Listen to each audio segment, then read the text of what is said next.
देखिए, बिहार में शिक्षक बहाली की प्रक्रिया बीपीएससी के द्वारा आयोजित कराई गई, जिस क्रम में लाखों शिक्षक अभ्यर्थी कहते रहे कि फर्जीवाड़ा का काम हुआ है। कोई सुनने को तैयार नहीं, कोई मानने को तैयार नहीं। विगत दिनों में बीपीएससी टीआरई से पास हुए तमाम शिक्षक अभ्यर्थी जब थंब इंप्रेशन की प्रक्रिया से गुजर रहे हैं, तो उस क्रम में जो निकलकर बातें सामने आ रही है वह आप तमाम शिक्षक अभ्यर्थियों के बीच तो होगा ही। अब ताजा जानकारी जो निकल कर आई है फर्जीवाड़े की, वह देखकर आप भी हैरत में पड़ जाएंगे। आज के इस वीडियो में बात फर्जीवाड़े की ही नहीं, बल्कि फर्जीवाड़े पर आखिर बीपीएससी क्यों मौन है, सवाल इस पर करेंगे और हम लोग प्रयास करेंगे कि आखिर इस तरह की फर्जीवाड़ा का जिम्मेदार कौन है, इसकी भी चर्चा करें। तो साथियों, आज के इस वीडियो को अंत तक जरूर देखिएगा और चैनल पर नए हैं तो सब्सक्राइब कर लीजिएगा। अपने साथियों तक इस फर्जीवाड़े की जानकारी अवश्य पहुंचा दीजिएगा और इस फर्जीवाड़े पर किस प्रकार से सिस्टम मौन है, इसका भी आप तमाम शिक्षक अभ्यर्थी चिंतन कीजिएगा और कमेंट में हमें कमेंट कर जरूर जानकारी दीजिएगा। चलिए देखते हैं फर्जीवाड़ा का यह ताजा मामला और किस प्रकार से पकड़ा गया है। तो चलिए करते हैं वीडियो शुरू। उससे पहले नमस्कार, मैं हूं हरे कृष्ण प्रकाश और आप देख रहे हैं साहित्य आजकल। साहित्य आजकल का मतलब ही है सच्चाई, वह सच्चाई जो आपके लिए है बेहद जरूरी। तो चलिए करते हैं वीडियो को शुरू। देखिए साथियों, सबसे पहले हम आपको ये जानकारी दे दें कि हाल ही में बीपीएससी टीआरई से पास हुए जितने भी शिक्षक हैं, अब अभ्यर्थी तो रहे नहीं, इसलिए वे तमाम शिक्षक जो अपने विद्यालय में सेवा भी दे रहे हैं, सेवा देते देते पता चलता है कि 2 महीना उनका हो जाता है और इस क्रम में जो बातें अब निकलकर सामने आ रही वो हैरत करने वाला है। विगत दिनों सभी शिक्षक अभ्यर्थियों ने जो कि असफल हो गया और वे सभी अभ्यर्थी लगातार आवेदन पर आवेदन देते रहे कि हुजूर बीपीएससी के टीआरई 1 का जो एग्जाम हुआ था, उस एग्जाम में भारी संख्या में ऐसे शिक्षक अभ्यर्थी जो है शामिल हुए थे जिसका कि बायोमेट्रिक तक जांच नहीं हुआ था।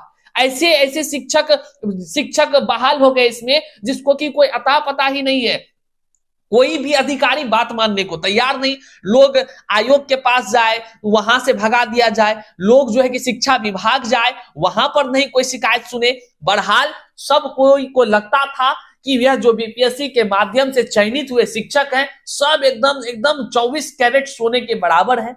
लेकिन दुर्भाग्य देखिए, फर्जीवाड़ा कब तक छुपेगा, लेकिन शिक्षा विभाग का आंख खुलता है। तमाम शिक्षक अभ्यर्थी जब प्रयास करते हैं कि हुजूर चेक किया जाए, और वहीं पर जो कि अपर मुख्य सचिव के पाठक है, के पाठक के तरफ से जो है कि एक नोटिस निकलता है और इस फर्जीवाड़े पर लगाम कसने के लिए, इस फर्जीवाड़े को भंडाफोड़ करने के लिए थंब इंप्रेशन की प्लानिंग की जाती है। और इस थंब इंप्रेशन से जो शिक्षक अभ्यर्थी अब शिक्षक बन गए, वे सभी हैरत में पड़ जाते हैं और एक एक करके उनका थंब इंप्रेशन का काम शुरू होता है। अब देखिए उसमें क्या होता है, विगत दिनों में हमने दिखाया था कई क्षेत्रों का कि थंब इंप्रेशन के क्रम में कैसे कैसे चोरवा सब पकड़ा रहे हैं। चोरवा इसलिए कह रहे हैं क्योंकि चोरवे ना हुआ जो फर्जी काम किया। हम जो असफल शिक्षक अभ्यर्थी हो गए, उसका जिम्मेदार तो यही लोग हैं। उससे भी बड़ा जिम्मेदार कौन है भाई, इसका चर्चा आगे हम करते हैं। लेकिन देखिए ये ताजा मामला जो बेगूसराय से निकलकर सामने आया है, इसमें तो हदें हो गया। एक देखिएगा आप, तो एक आप देखे भी होंगे, हम पहले दिखा देते हैं तब चर्चा करेंगे इसके मेन पार्ट्स पर, मेन बातों पर, या आखिर मुद्दा वहां कहां छुपा हुआ है। सवाल ये नहीं है कि शिक्षक जो है वो पकड़ा रहे हैं, सवाल ये है कि आज 1-2 पकड़ा रहे हैं, इस नहीं पकड़ाने वाले पीछे में कितने शिक्षक हैं। और आज 2 महीना का जो इनका सर्विस का समय हो गया, इस 2 महीने में आयोग क्यों मौन है, जबकि परीक्षा लेने का काम आयोग का ही था। मतलब कि बीपीएससी ने टीआरई एग्जाम लिया और एग्जाम लेकर के उन्होंने पास किया। जब वहां पर परीक्षा हॉल में ही ये लोग फर्जीवाड़ा किए, तो सोचिए किसकी जवाबदेही थी ऐसे ऐसे लोगों को पकड़ने की। चलिए पहले वीडियो देख लीजिए, इस रिपोर्ट को देखिए, फिर हम आपको बताते हैं कि क्या कुछ आखिर छुपी हुई बातें हैं। हाँ बोलिए ना। पूरा मामला जब वेरिफिकेशन की जो कार्य प्रणाली चल रही है, उसमें देखा गया कि ना इनका फोटो मिल रहा है, ना बायोमेट्रिक में इनका अंगूठा मिल रहा है। उसके आधार पर फर्जी की पहचान की गई। जिला शिक्षा पदाधिकारी के कार्यालय में जो शिक्षक जो भी है फेज 1 के, उनका वेरिफिकेशन चल रहा है। उसमें हम प्रतिनियुक्त मजिस्ट्रेट हैं, तो वहाँ जब मिलाया गया तो उनका ना तो तस्वीर मिल रहा था, ना ही बायोमेट्रिक मिल रहा था। तो उसके आधार पर फर्जी की पहचान की गई और हम लोग नगर थाना को सुपुर्द कर दिया। ये शिक्षिका है भगवानपुर ब्लॉक में Raghunathpur high school primary school की शिक्षिका है। एफआईआर करने का आदेश हुआ है डीएम के आलोक में कहेगा? हाँ, डीएम साहब के आलोक में। डीएम साहब को एसीएस महोदय का लेटर निकला हुआ है इसके बारे में कि वेरिफिकेशन के लिए, तो वेरिफिकेशन में फर्जी निकला। सर देखिए 15 नवंबर को ये ज्वाइन किए हैं, ठीक है, और 2 महीना इनका कल 2 महीना हो रहा है। और ये अभी आए थंब इम्प्रेशन में, तो इनका फोटो है, इनका फोटो अलग है और जो परीक्षा दिए हैं उनका फोटो अलग है। तो ये जब से ज्वाइन किए हैं तब से मेरे विद्यालय में पढ़ा रहे हैं, लेकिन जो फोटो में है उनको हम नहीं पहचान रहे हैं। बस ये कैसे उजागर हुआ, आज कैसे पता चला, क्या जानकारी मिली? ये सर थंब इम्प्रेशन में फोटो जो आया ना, तो इनका अलग फोटो है, उसमें दूसरा कोई का फोटो। किस स्कूल में ये पदस्थापित थे? प्राथमिक विद्यालय रघुनंदनपुर। क्या नाम है इनका? नुमा कुमारी। ये कहाँ के रहने वाली है? सर मुंगेर। तो देखा आपने किस प्रकार से इसे पकड़ा गया है। आपने सुना अधिकारी को जो बोल रहे हैं, वो बोल रहे हैं कि जब थंब इम्प्रेशन दिया गया तो थंब इम्प्रेशन के क्रम में अंगूठा जैसे लगाएगा कोई आदमी, तो आधार कार्ड वाला जो खुला उसमें फोटो दूसरा और जो परीक्षा में बैठा था उसका फोटो दूसरा।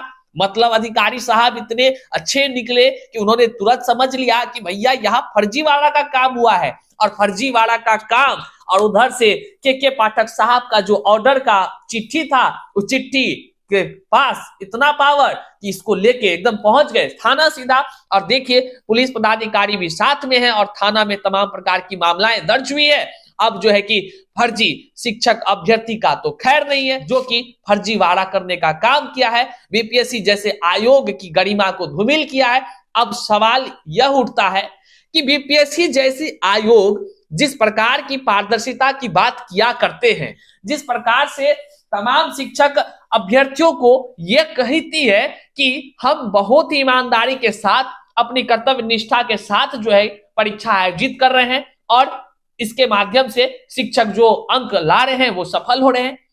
अब सवाल यहां पर है कि इतनी ईमानदारी अगर बरती गई, इतने तरह से पारदर्शिता बरती गई, इतने कह ले तो प्रशासन के माध्यम से कह ले या जिस प्रकार हो बीपीएससी की अपनी नीति रही हो, जिस प्रकार से उन्होंने हर वो तमाम सुविधाओं का इस्तेमाल किया जिसके माध्यम से जालसाज पकड़े जाए, तो फिर ये लोग चांद पर से आए थे जो कि बीपीएससी के टीआरई परीक्षा में अपने बदले दूसरे लोगों को बैठा दिए।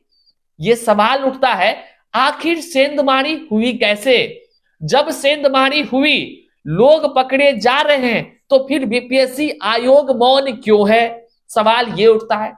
हम बीपीएससी पर टीका टिप्पणी नहीं कर रहे हैं, हमारा कोई अधिकार भी नहीं है कि हम बीपीएससी जैसे बड़े आयोग को हम कुछ कहें, लेकिन सवाल उठाना तो लाजमी है।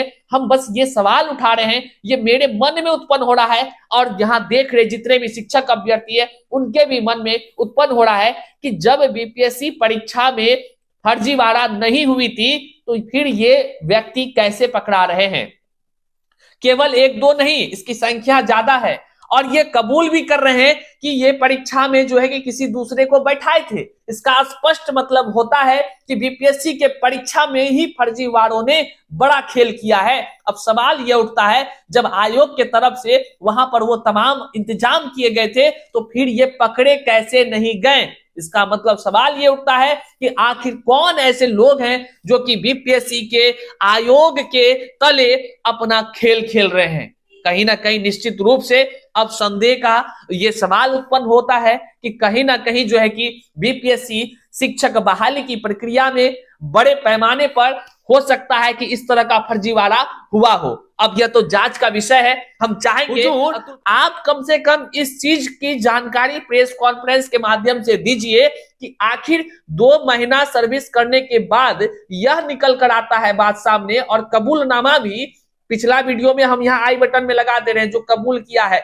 हाँ अपने बदले दूसरे को बैठाए थे। तो हुजूर आपसे बस इतना सा रिक्वेस्ट है कि आप प्रेस कॉन्फ्रेंस करके इस तरह के जो फर्जीवाड़ा पकड़े जा रहे जो फर्जी शिक्षक हैं और अपने जगह पे दूसरे को जो बैठाए थे, उन तमाम लोगों की जानकारी आप प्रेस कॉन्फ्रेंस में दें और इस सवाल का भी जवाब दें कि आखिर आपके निगरानी में जब आपने कहा कि नहीं हुआ है फर्जीवाड़ा, तो फिर ये लोग कैसे फर्जीवाड़ा करने में कामयाब हो सके और इसका जिम्मेदार कौन है। हम चाहेंगे आयोग से इस बात पर एक प्रेस कॉन्फ्रेंस आयोजित करे और तमाम जितने भी असफल या कह लें युवा हैं उन सभी को एक जो है कि सुनियोजित तरीका से इन तमाम फर्जीवाड़े के खेल पर जो है कि कुछ ना कुछ कार्रवाई करते हुए एक स्पष्टीकरण जारी करे। चैनल पर नए हैं तो सब्सक्राइब जरूर कीजिएगा, क्योंकि सच का साथ यदि आप दे नहीं पाए तो इस दुनिया में आप कुछ करने लायक नहीं हो सकते हैं। और सच की आवाज बनिए, सच का ताकत बनिए और एक दूसरे का सपोर्ट कीजिए। साथियों इस वीडियो को तमाम साथियों तक साझा कीजिए, क्योंकि सच्चाई से सबको रूबरू होने का अधिकार है और आप उसको सच्चाई से रूबरू जरूर कराइए। साथ जाते जाते हम आपके बीच सवाल छोड़ जाते हैं कि यदि इस प्रकार से फर्जी शिक्षक पकड़ा रहे हैं तो इसके जिम्मेदार कौन है।